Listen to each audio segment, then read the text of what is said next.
नमस्कार मित्रांनो, सर्वांना जय हरी.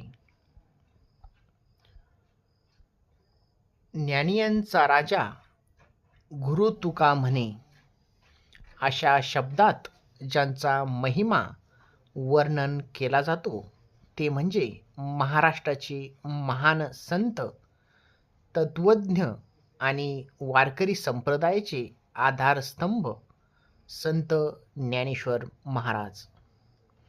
ज्या वयात मुले खेळतात त्या वयात त्यांनी भगवद्गीतेसारख्या कठीण ग्रंथाला ज्ञानेश्वरीच्या रूपाने सोप्या प्राकृत म्हणजेच मराठी भाषेत आणले. आजच्या व्हिडिओमध्ये आपण संत ज्ञानेश्वर महाराजांचा जन्म, त्यांचे जीवन, त्यांचे बंधू भगिनी, त्यांचे महान कार्य आणि अभंगाविषयी सविस्तर जाणून घेणार आहोत. व्हिडिओ शेवटपर्यंत नक्की पहा आणि चॅनेलला सबस्क्राईब करायला विसरू नका. संत ज्ञानेश्वर महाराजांचा जन्म इसवी सन 1275 मध्ये औरंगाबाद, आताचे छत्रपती संभाजीनगर जवळील आपेगाव येथे झाला. त्यांच्या वडिलांचे नाव विठ्ठलपंत कुलकर्णी आणि त्यांच्या आईचे नाव रुक्मिणीबाई असे होते. विठ्ठलपंतांनी लग्नानंतर संन्यास घेतला होता, परंतु गुरूंच्या आज्ञेने ते पुन्हा गृहस्थाश्रमात परतले. त्या काळात संन्याशाने पुन्हा गृहस्थ होणे हे शास्त्राविरुद्ध मानले जायचे, ज्यामुळे समाजातील कर्मठ लोकांनी विठ्ठलपंत आणि त्यांच्या कुटुंबाला बहिष्कृत केले, हे आपण सर्वजण जाणत आहात. निवृत्तीनाथ ज्ञानेश्वर सोपानदेव आणि मुक्ताबाई यांचे एक बंधू ते होते. ज्ञानेश्वर महाराजांना 3 भाऊ आणि 1 बहीण होती. हे 4ही भाऊ बहीण अलौकिक ज्ञानाचे धनी मानले जातात. संत निवृत्तीनाथ हे ज्ञानेश्वर महाराजांचे मोठे भाऊ आणि त्यांचे गुरु देखील होते. त्यानंतर संत ज्ञानेश्वर महाराज स्वतः, संत सोपानदेव हे त्यांचे धाकटे भाऊ होते. संत मुक्ताबाई ही त्यांची लहानात लहान बहीण होती, जी अत्यंत ज्ञानी आणि तेजस्वी देखील होती. समाजाने दिलेल्या अत्यंत हालअपेष्टा आणि छळाला या 4ही भावंडांनी अत्यंत धैर्याने आणि भक्तीच्या बळावर तोंड दिले. ज्ञानेश्वर महाराजांनी समाजातील भेदभावाविरुद्ध ज्ञानाची मशाल पेटवली.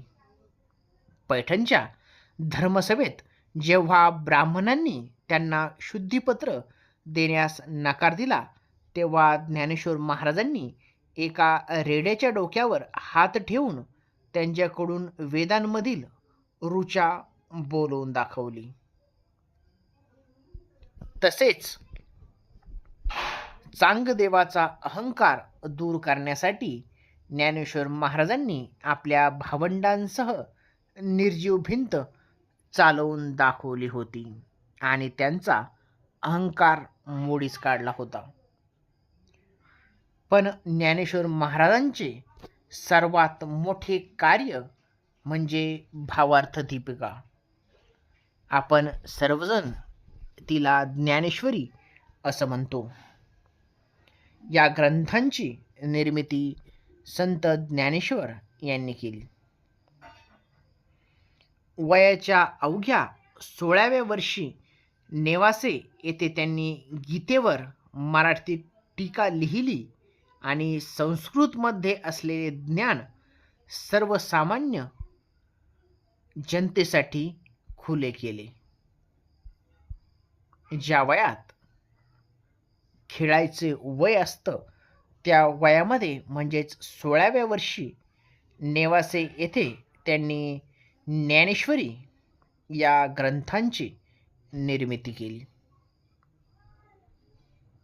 ज्ञानेश्वर महाराजांनी रचलेले अभंग आणि हरिपाठ आज घरोघरी गायले जातात. अवघा रंग एक झाला किंवा रुणझुनू रुणझुनू रे भ्रमरा यासारख्या अभंगातून त्यांनी भक्तीचा महिमा आपणा सर्वांना सांगितला.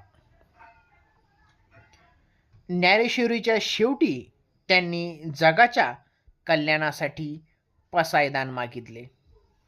जो जे वांछिल तो ते लाहो प्राणी जात, म्हणजे जगातल्या प्रत्येक जीवाला सुख, शांती आणि चांगल्या भावना मिळोत ही प्रार्थना त्यांनी जातीसाठी केली.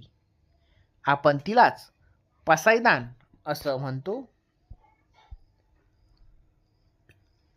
आपले अवतरण कार्य पूर्ण झाल्याचे जाणून वयाच्या अवघ्या 21व्या वर्षी म्हणजेच इसवी सन 1296 मध्ये कार्तिक वद्य एकादशीला आळंदी येथे इंद्रायणी गाठी ज्ञानेश्वर महाराजांनी संजीवन समाधी घेतली.